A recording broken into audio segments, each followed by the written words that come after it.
Buenos días, jóvenes. Nos encontramos de nuevo para ver ya nuestro último video de este año escolar, aunque nos queda una unidad más.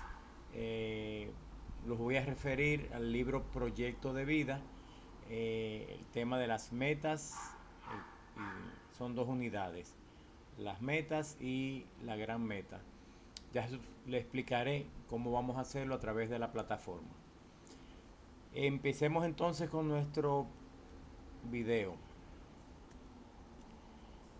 En esta imagen nos quedamos y quiero simbolizar con ella que ante el cielo, que es el tema que vamos a abordar, no hay palabras. Deberíamos quedarnos callados. Pero intentemos decir lo que se pueda con nuestras limitaciones. Vemos a esta joven mirando hacia el infinito, mirando hacia el cielo, podríamos decir. El cielo es muestra de lo infinito. ¿Y qué podríamos decir? Lo que aún no hemos experimentado, pero siempre hemos anhelado. Lo que aún no hemos encontrado, pero siempre hemos estado buscando. Ese descanso permanente, pero al mismo tiempo el grado más alto de concentración de todas las actividades que siempre queremos hacer. La identidad último de yo, conmigo mismo. Al mismo tiempo la unión con ese misterio inefable de Dios y la presencia íntima en todas las cosas, sin residuo alguno de alienación, o sea, de mal, de daño. Todo ha llegado por fin a su máxima convergencia. Todo lo bueno se da en esa situación. Sigamos imaginando y pensando. Estamos ya ante la absoluta realización humana. Ya no nos encontramos en el umbral, en ese estado donde decíamos que estaba Faisal con un pie aquí y otro allá, sino que ya estamos dentro de la casa del amor y en la patria de la identidad. Todo lo que la persona humana soñó, todo lo que sus utopías, esas ansias de perfección, de regeneración, de lo nuevo, todo lo que proyectamos en nuestros sueños, todo lo que estaba escondido en nuestra naturaleza y que quería salir, a veces en forma de canción, de poesía, de actividades, pues ahora se da, brota y florece. Y seguimos mirando hacia el infinito.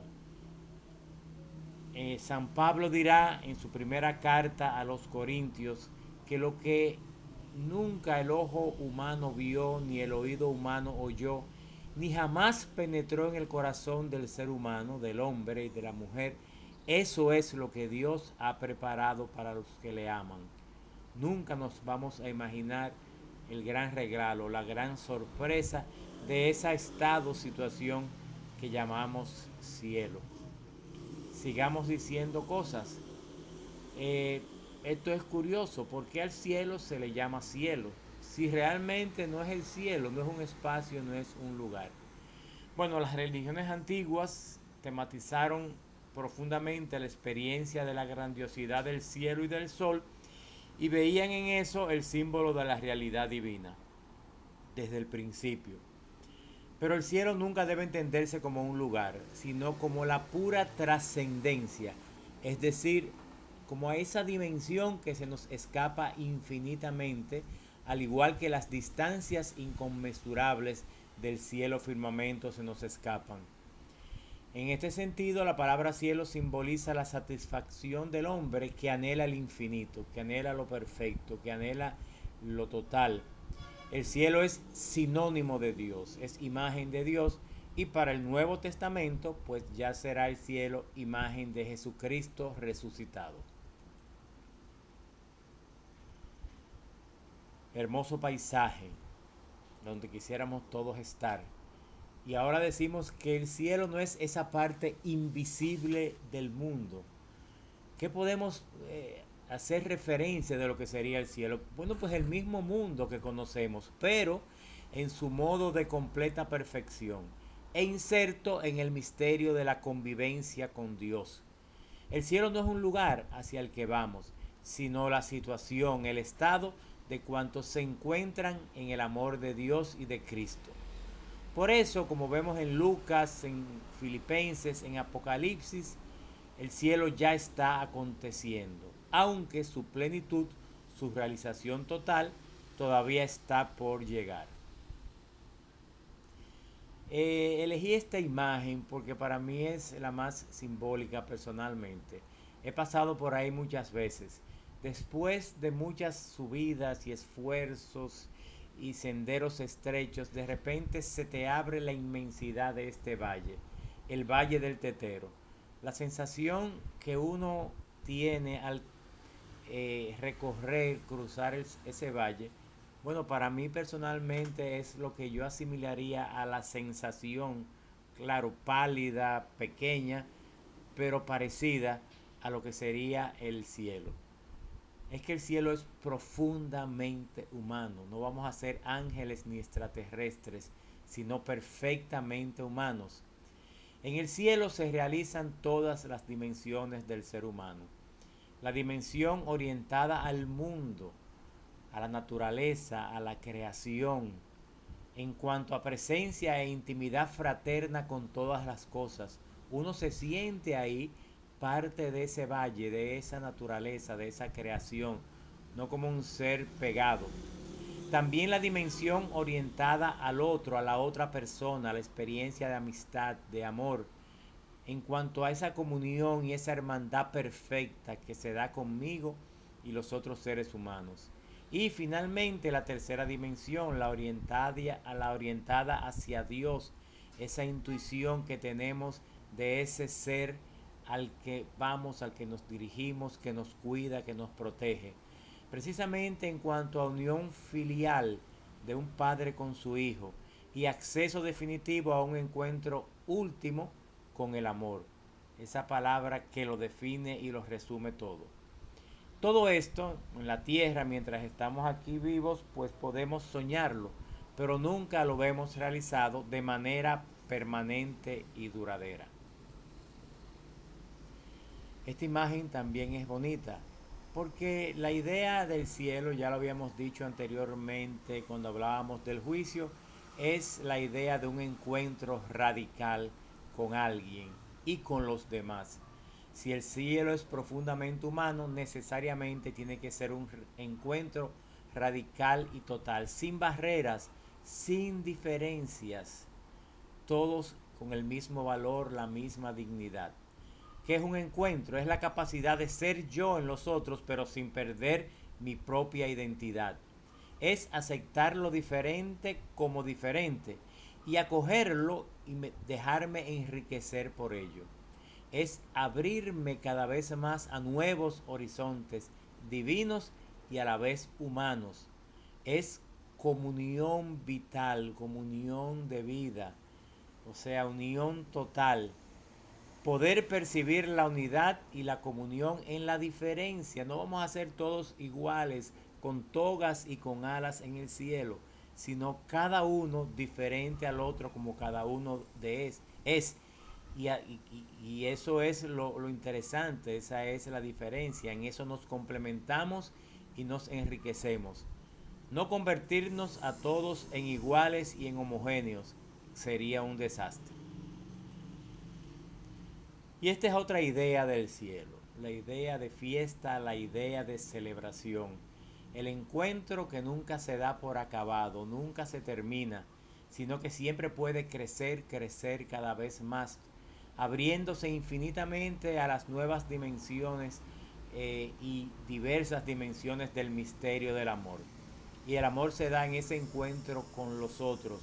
Y para los cristianos el gran otro es Jesús y el gran otro es el Dios Padre. Sigamos viendo imágenes del cielo. Esto es interesante. Si apelamos a la Sagrada Escritura, vemos dos metáforas, dos imágenes de lo que es el cielo, expresado en la revelación que es la palabra de Dios. Y ahí están simbolizadas.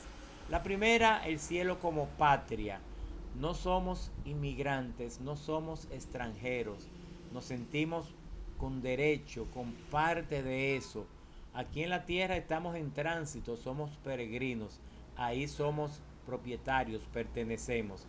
Y asimismo el cielo como hogar, donde estoy con los míos, me siento acogido, me siento seguro, me siento querido, valorado, me descuido, me despreocupo, no tengo que ponerme máscaras. Son dos imágenes hermosas que nos dicen cómo nos sentiremos, cuál será nuestro estado en esa situación de cielo. Bien, pues Dios no va a hacer otra cosa. Esta vieja, usada y maltrecha que hemos hecho los hombres, pues la hará nueva. ¿Ok? Hará nueva esta realidad que nosotros hemos deteriorado. Y por eso nuestros propios esfuerzos de crecimiento aquí en este espacio que nos ha sido concedido como un don valioso y gratuito, pues no se perderán. Por eso empezar a construir el reino con nuestra familia, con nuestros amigos, ¿verdad? Con la naturaleza, sería nuestra meta. Empezar a construirlo aquí para que llegue a su plenitud cuando pasemos a la otra habitación. Y aquí hay un ejemplo curioso, bonito, que me pareció interesante significar. El ejemplo del ojo. Conocemos el ojo y su capacidad de visión, es algo increíble. La mejor cámara que el hombre puede inventarse nunca tendrá la capacidad de la visión del ojo.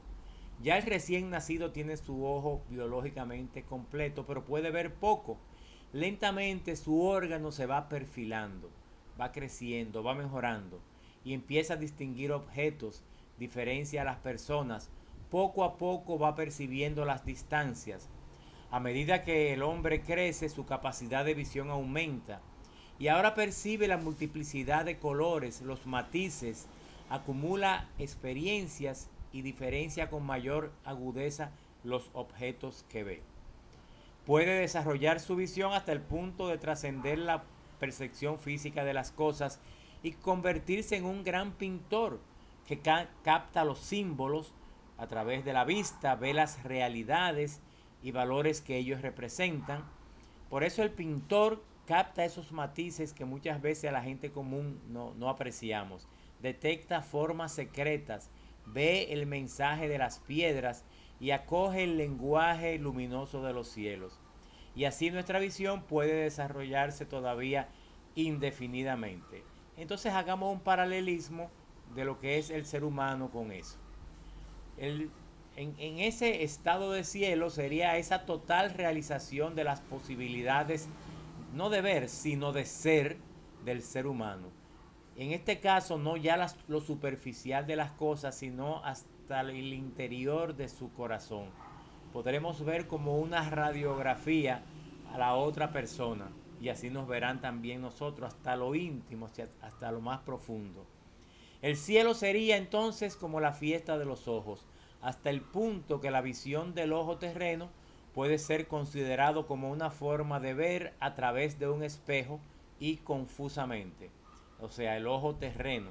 Ahora vemos como empañado cuando lo comparamos con la visión de la situación de cielo. Eso está en la primera carta del apóstol San Pablo, en su carta a los Corintios, capítulo 13, versículo 12. ¿Entienden el ejemplo del ojo y sus posibilidades con la persona y sus posibilidades infinitas en esa situación de cielo? Dice San Pablo, ahora vemos de manera indirecta, como en un espejo y borrosamente, pero un día veremos cara a cara, face to face. Mi conocimiento es ahora en esta tierra imperfecto, pero un día conoceré a Dios como Él me ha conocido siempre a mí. Fíjense hasta dónde llegamos los cristianos. Conoceré a Dios igual que Dios me conoce a mí. Esto es lo máximo que podemos decir. Puse esta imagen porque siempre nos han vendido, tradicionalmente nos han vendido un concepto equivocado del cielo. Mi tía Gloria, una señora ya muy mayor, de 96 años, que Dios todavía me la conserva, decía una vez con mucha inteligencia e intuición, José, si el cielo es la eternidad, con los brazos abiertos, orando y alabando a Dios, debe ser muy aburrido. Yo creo que tenía toda la razón. O sea, la vida junto a Dios ha sido comúnmente presentada como un descanso beatífico, lo que sugiere la idea de monotonía y aburrimiento. Piénsenlo. Pero hay un refrán popular, la gente es muy inteligente. Dice, si el cielo es un descanso, pues entonces yo prefiero vivir cansado. Lo que quiere decir es que el cielo no puede ser eso, tiene que haber una actividad auténticamente creativa, constante y planificante, es decir, totalmente plena, que me llene y jamás me agota. Esa es la idea. Esta imagen que hemos visto en algunos textos, pues yo no creo que sea muy atractivo. Allá alto, lejos, todavía lejos, en el fondo, pues la presencia de Dios. Aquí en los palcos, en primera fila, los ángeles, los querubines, más cerca. Y aquí en los bleachers, pues los seres humanos todos mirando hacia allá. Bueno, pues sinceramente pregúntenme qué de atractivo más que los colores, el orden, no sé, pudiera tener eso. ¿Cuánto tiempo yo que sea el de este sombrerito aquí podría aguantar la eternidad en este estado? No me creo que el cielo se parezca mucho a eso. ¿Ok? Con todo el respeto a los que piensan que sí. Yo tengo otra idea. Y he puesto aquí las cosas que me gustan, que me llenan. Un coro cantando bien, armónicamente unido después de un trabajo, unidos a través del canto. El deporte con el esfuerzo que uno hace en grupo, en equipo, uno se siente así, flotar en el aire, caminar a través de estos senderos hermosos y siendo parte de ellos. Estos experiencias en bicicleta que una vez hicimos con nuestro propio esfuerzo. Aquí pues puse otro juego que yo no practico, pero sé que es muy emocionante. La playa, que es la imagen de Dios, la alegría inconmensurable que nos hace brincar y exaltar todo lo que sentimos por dentro, la unidad, la familia, los amigos. Yo creo que todo eso sumando, todo lo que uno siente, ¿verdad? Es lo que debe brotar, es lo que debe significar. Yo creo que lo que más se podría parecer al cielo son todas experiencias. Claro, yo puse las mías, usted pondrá la suya.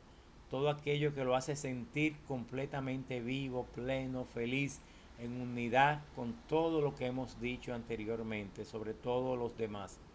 Eso debe ser. El cómo no lo sabemos. Eso solamente lo sabe Dios. Así como el feto cuando va a salir tampoco sabe cómo será el mundo, por más que se lo pudieran explicar. Pues por más que nos lo explicaran, no sabríamos. Pero sí sabemos el qué. El qué tiene que ser esto. No hay para dónde coger. El cielo se producirá entonces en esa situación, vuelvo y digo, no en ese lugar, en ese estado, la complejidad de las paradojas. Paradojas son cosas contrarias que se dan simultáneamente. O sea, dinamismo, pero en el descanso, sin cansarnos. Aquí en esta vida, si somos muy dinámicos, nos explotamos al cabo de un rato. Tranquilidad, serenidad, pero en la actividad constante que nunca se acaba y crece cada vez más. Son paradojas. Paz en el movimiento de la novedad.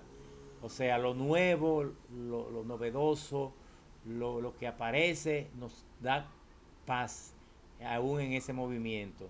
Crecimiento, pero sin perder nada del pasado. Aquí, lamentablemente, para que entren unas cosas tenemos que morir, dejar otras. Pero en el cielo, en ese estado, crecemos constantemente y nada del pasado se pierde. Miren lo que decía el hermano Alfredo. Esta frase me encanta. Ya él la está viviendo. Decía que el cielo es un lugar donde nunca se darán las despedidas. Esa frase me encanta. Aquí tenemos que estarnos despidiendo constantemente. de la promoción, de los amigos, de la familia, de actividades que nos gustan, de la fiesta que no queremos que se apague, que se acabe.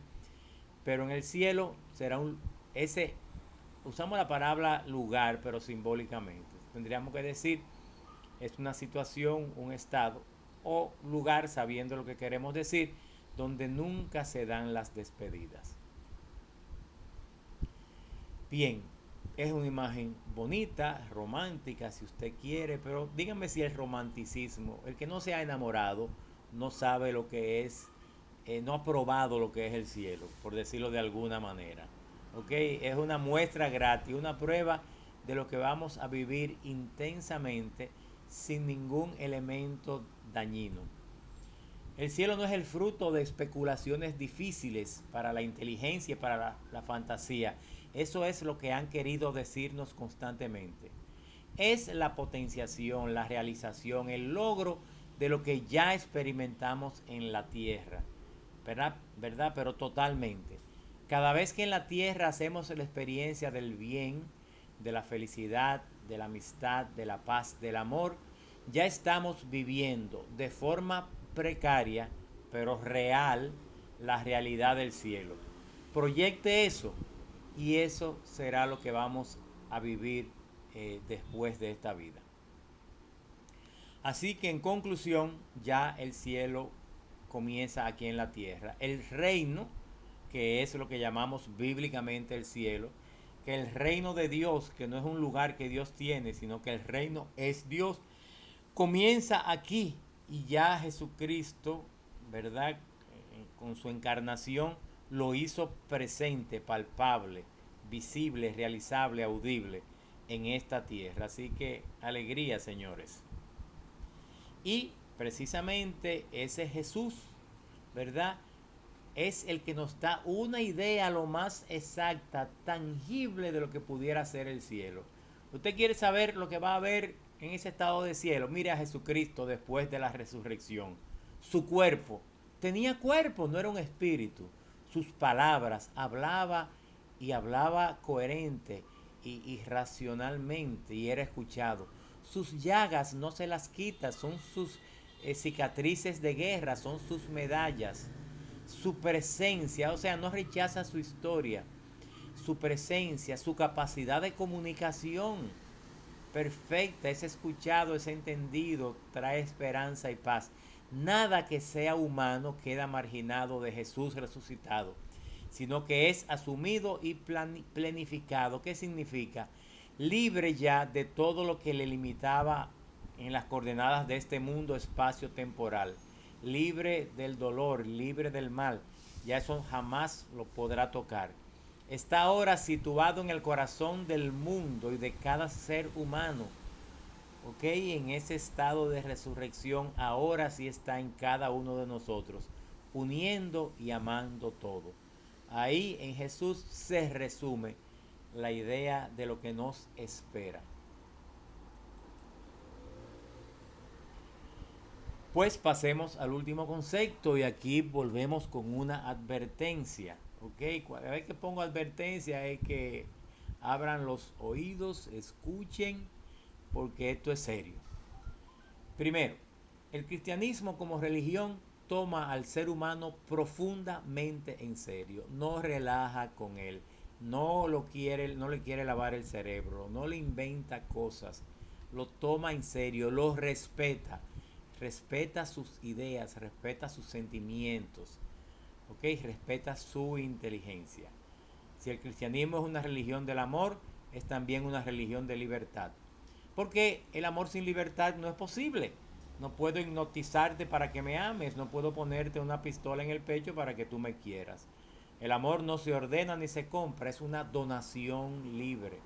El amor es decir sí o amén, que es un sí profundo, a otro tú, y es dar con responsabilidad una respuesta a una propuesta.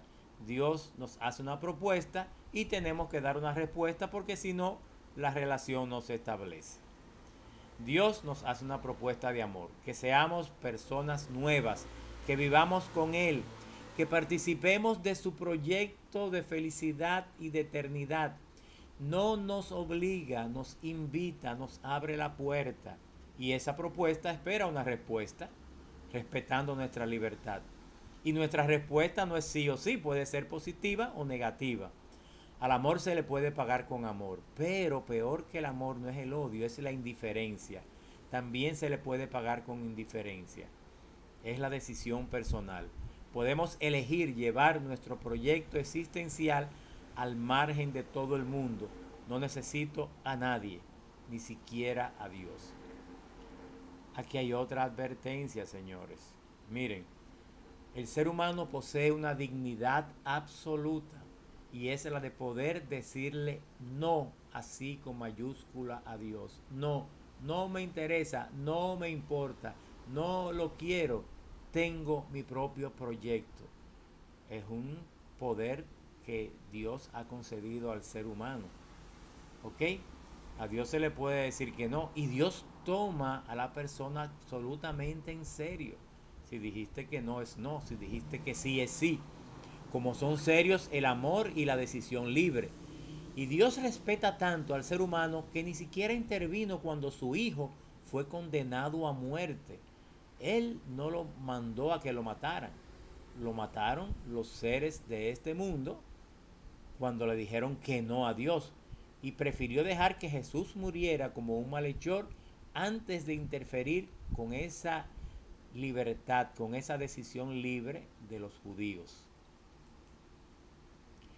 Fíjense, el ser humano puede hacer una historia para sí, centrada en su yo, y Dios lo respeta aunque sabe que cuando el ser humano es dejado y entregado a sí mismo, es el más inhumano de todos los animales. Hay ejemplos y ejemplos en la historia de la humanidad. Solamente pienso en el Holocausto y en esos dictadores que han torturado y matado seres humanos. Es peor que un animal. No es un animal, pero se puede convertir en uno de ellos y peor que un animal que mata solo para sobrevivir y por instinto. El ser humano es capaz entonces de alzarse contra Dios, contra su creador. Es libre y puede decidir vivir para Dios o vivir para sí mismo. Y una advertencia más, una señal de cuidado. Jóvenes, el infierno sí existe, no es un cuento, pero obviamente no es ese cuento que nos han hecho. No es ese cuento de un diablo rojo con, con cuernos y con garfios. Hay una película que se llama el diablo se viste de... Tiene muchos disfraces, se viste de moda, se viste de dinero, se viste de fama. Cuidado. Existe una cosa que no fue creada por Dios, Dios creador de todo, una cosa no creó. Y existe.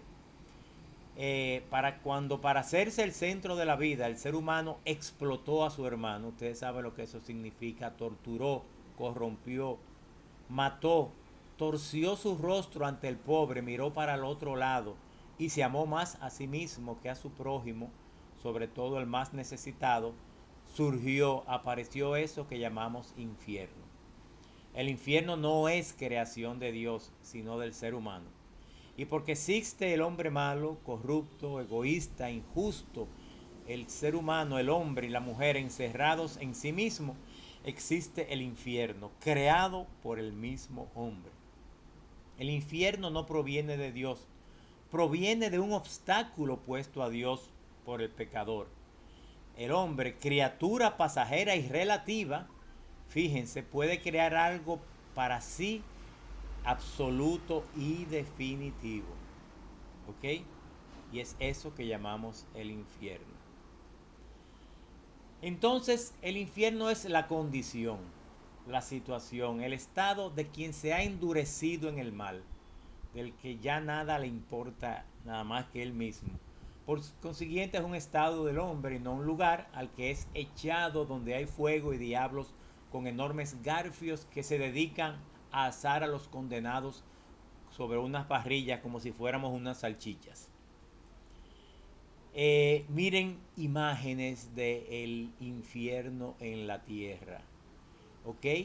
Nada más miren esos rostros, miren estas situaciones de traición, miren estas situaciones de opresión, de compra y venta de conciencia, esta fotografía de Vietnam que se ha hecho famosa por todo el mundo, ¿verdad? El ser humano tirando bombas incendiarias y estos pobres niños huyendo de ellas, ¿ok? Es morir quemados. Miren aquí el resultado, cuántos asesinatos y crímenes, narcotráfico, sicarios, etcétera. Señores, esto existe y convivimos con eso también. Y eso es muestras de lo que es el infierno. ¿Qué dicen las sagradas escrituras sobre el infierno? Y me llama la atención que la Sagrada Escritura sea tan explícita. Así como del cielo veíamos dos imágenes muy claras y muy alentadoras, del infierno como queriéndonos advertir, hay más imágenes. El telón de fondo de los textos referentes al infierno consiste en la triste realidad de la persona, del ser humano, que puede fracasar en su proyecto de vida, que puede perderse y encerrarse. Cristo conocía la posibilidad del hombre de construirse un infierno. Por eso, un elemento esencial de su predicación consistió en llamar a volver al buen camino, lo que llamamos conversión, advertirnos y volver a pensar según el sentido de la propuesta de Dios. Cuando el ser humano se endurece en su mal y muere de este modo, entra en un estado definitivo de absoluta frustración. ¿Ok? Que él puede adjudicarse siendo infeliz él mismo. A veces a uno le pasan cosas malas y uno se siente mal, pero cuando eso uno entiende que fue culpa de él mismo, es lo que se llama frustración. Dice, ¿cómo fui capaz de yo hacer esto? Así que el infierno es la frustración absoluta creada por la propia libertad del ser humano.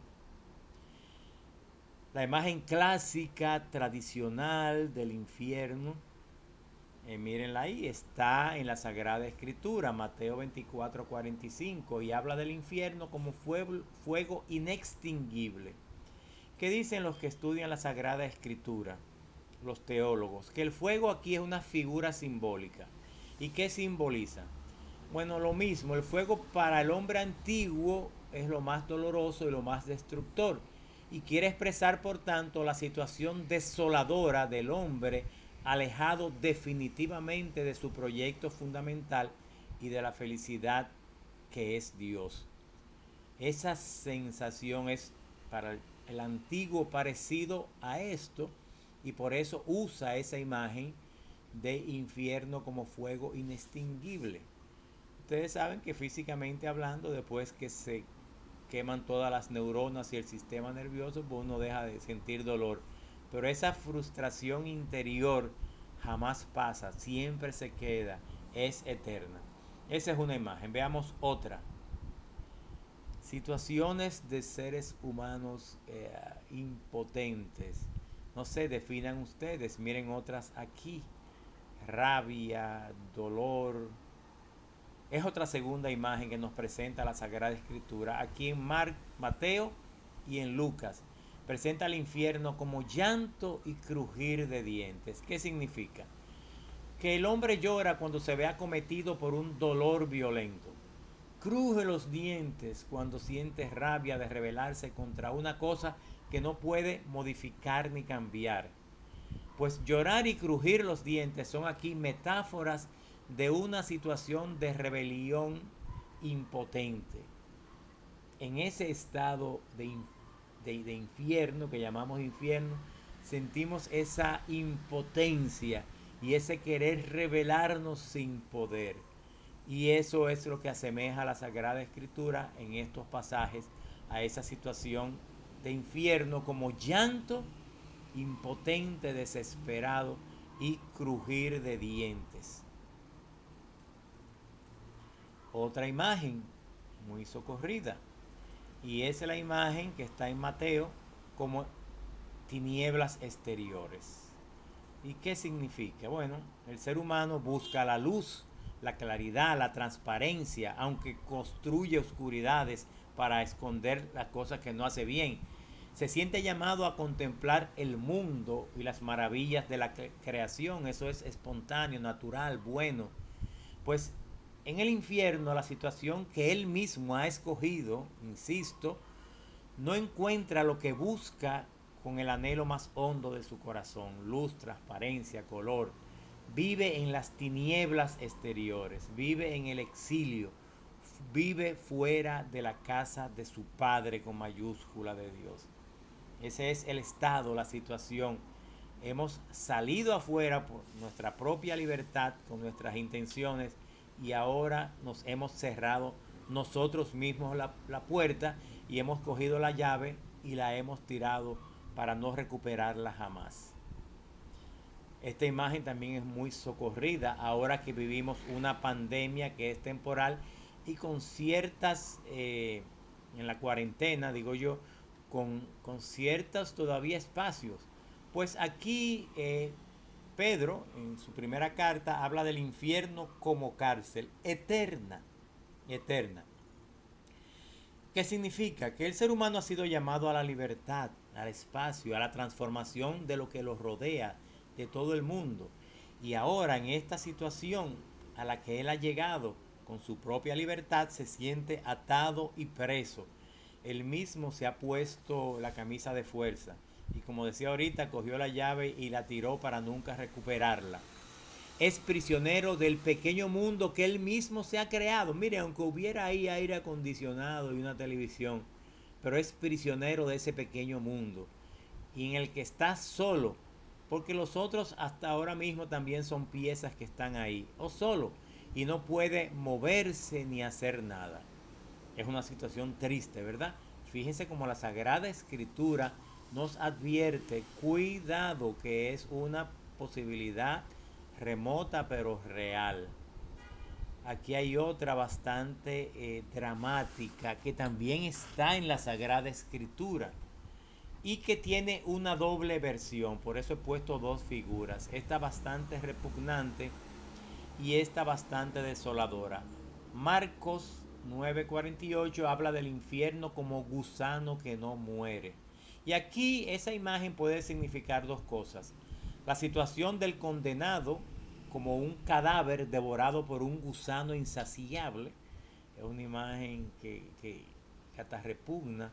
Pero también puede significar el gusano de la mala conciencia que lo corroe y no le permite la más mínima paz interior por todo lo que tú has hecho. No puedes dormir, no te deja vivir, no puedes disfrutar. Es otra imagen del infierno. Y veamos la última imagen bíblica que hemos seleccionado del infierno. O sea, el infierno como muerte, pero no como esa pequeña muerte que no existe, que es un paso de aquí para allá, sino como una segunda y total y definitiva condenación o muerte. ¿Ok? Juan concibe al cielo como la vida eterna, por lo tanto, lo contrario sería la muerte y sería el infierno. O también lo que se llama una segunda muerte, señalado aquí en Apocalipsis. Y es lógica elemental: si Dios es la vida, entonces la ausencia de Dios es la muerte. Fíjense que cuando la Sagrada Escritura nos habla de esto, no nos dice una cosa o la otra, es todo junto. Todas esas 8 imágenes que hemos visto, sentidas al mismo tiempo, es la situación del que ha elegido un infierno para sí mismo.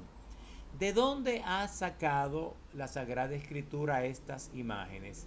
Pues han sido extraídas de las experiencias humanas que también vivimos: dolor, desesperación, frustración, ira, rabia, oscuridad, confusión, miedo. El valor de las imágenes reside en el hecho de mostrarnos la situación de esa persona autocondenada en cuanto a irreversible y sin esperanza. Y miren lo que significa: el ser humano quita, recorta las cualidades que Dios le ha concedido. Llamado a la libertad, vive en una cárcel. Llamado a la luz, vive en las tinieblas, en la confusión, en la oscuridad. Llamado a vivir en la casa paterna de Dios, tiene que vivir ahora fuera, en las tinieblas exteriores. Llamado a la plenitud, a la realización, a la felicidad, vive sin realizarse eternamente, con la certeza y la desesperación de no poder jamás llegar al objeto de lo que él desea. Es para pensar y tomárselo en serio.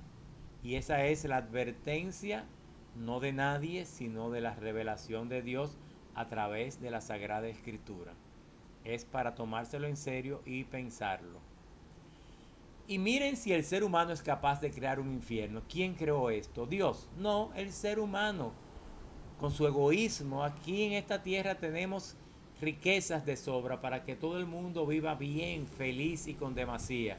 Pero ricos cada vez más ricos a costa de pobre cada vez más pobre. Con una olla donde no hay nada. Muriendo de inanición. ¿Saben lo que es morir por hambre? Terrible. ¿Y quién ha construido eso? El hombre con sus avaricias, con su codicia, con su egoísmo. Así que es posible que el hombre se cree un infierno y diga no a la felicidad. Estudien la historia, vean los periódicos, sí es posible. Porque alguien podría objetar que nadie se decide por el infierno aunque él mismo lo haya creado. Nadie puede creer con voluntad firme, puede querer con voluntad firme la infelicidad y la soledad absoluta. Pero pensemos, ok, el ser humano, aunque siempre busca la felicidad, es capaz de engañarse a sí mismo. Es capaz de justificar lo injustificable. Es capaz de hacer daño hasta a las personas que en su interior ama o dice que ama. Si él comprendiera lo que significa Dios, nunca lo negaría.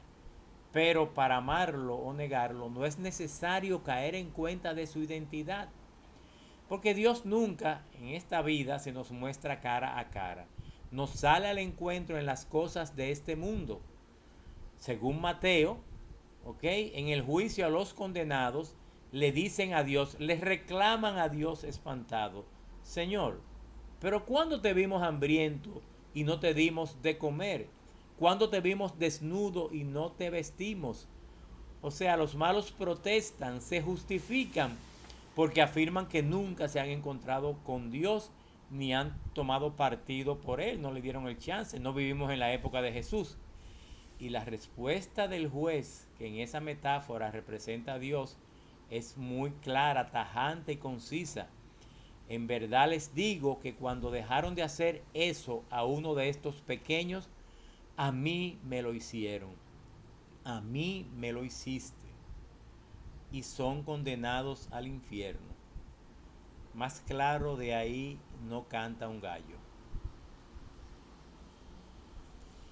Fíjense qué interesante, Decir que el infierno no existe es decir que tú no conoces el corazón del ser humano. Si el ser humano no comprende el infierno es porque todavía no ha comprendido su corazón. El ser humano lo puede todo. Dios ha hecho que lo pueda todo. Puede ser un Judas o puede parecerse a Jesús de Nazaret. Puede ser un santo o puede ser un diablo. Hablar de cielo y hablar de infierno es hablar de lo que el ser humano es capaz de hacer. El que niega el infierno no niega a Dios ni a su justicia. Niega al ser humano y no lo toma en serio. ¿Ok? La libertad humana no es cosa de juego, no es de broma. Es un riesgo y es un misterio que implica la absoluta frustración en el odio o la radical realización en el amor. Una de dos. La frustración en el odio o la realización en el amor. Con la libertad todo es posible, incluso elegir el infierno. El que se acostumbra, el que se endurece en el mal, el que se acomoda a la oscuridad, el que desprecia el orden, lo bueno, cuando llegue el momento y se le presente lo bueno con mayúscula, el orden con mayúscula, la justicia con mayúscula, Si vino diciendo no, no, no y no, ¿ustedes piensan que dirá que sí? ¿Que va a cambiar ahí totalmente? Conozcan el corazón del ser humano. Y todos somos seres humanos. Por eso se empieza a construir aquí el cielo y se empieza a construir en esta vida el infierno. Mientras estamos aquí, todo es posible, todo es remediable. Obviamente, si a alguien le lavaron el cerebro, si alguien nunca fue tratado con amor y no comprendió, era esclavo, víctima de una circunstancia, pues ahora, como dijimos anteriormente, en la idea del juicio, pues tendrá todas sus posibilidades para, con su libertad, elegir el bien, el amor, la felicidad. Pero mientras estamos aquí, no hay nadie condenado ni hay nadie salvado. Siempre habrá tiempo de conversión. ¿Qué es convertirse? Es hacer como hace el girasol, es otra imagen. Volverse siempre hacia la luz, hacia el sol y acompañar al sol en su camino. La imagen es esta, el sol es Dios y nosotros somos el girasol, que en este mundo se manifiesta humilde y de incógnito en la persona de cada hombre con el que nos encontramos. Si estamos siempre dispuestos a aceptar a los demás en sus diferencias, en sus necesidades, en sus carencias, si estamos siempre a la expectativa de abrirnos a un tú, a un semejante, al prójimo, sea quien sea, entonces nos encaminamos hacia la salvación. Y la muerte, aunque posible, aunque real, no nos causará nunca ningún mal.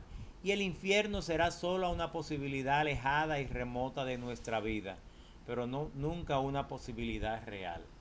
¿Ok? La muerte no puede nada sobre nosotros, ni el diablo puede nada sobre nosotros, si elegimos a Dios, si elegimos a Jesús y a su justicia, si elegimos el bien, si aceptamos al otro. Estamos inmunizados, ¿verdad? Porque también tenemos ese poder. Ese camino que es la vida, pues lo utilizamos para hablar del realismo cristiano a manera de conclusión. Pongámonos claro, el cristiano es un ser extremadamente realista, con los pies en la tierra. Conoce la existencia humana en su dialéctica tensada, por un lado el bien y el mal. Recuérdense la antropología cristiana que vimos anteriormente. Entre el pecado y la gracia. El pecado que es la vida animal y la gracia que es la vida divina. Entre la esperanza y la desesperación. Entre el amor y el odio. Entre la comunicación y la soledad. Vive en esas dos dimensiones. Sabe que mientras esté de camino podrá inclinarse hacia uno o hacia otro lado.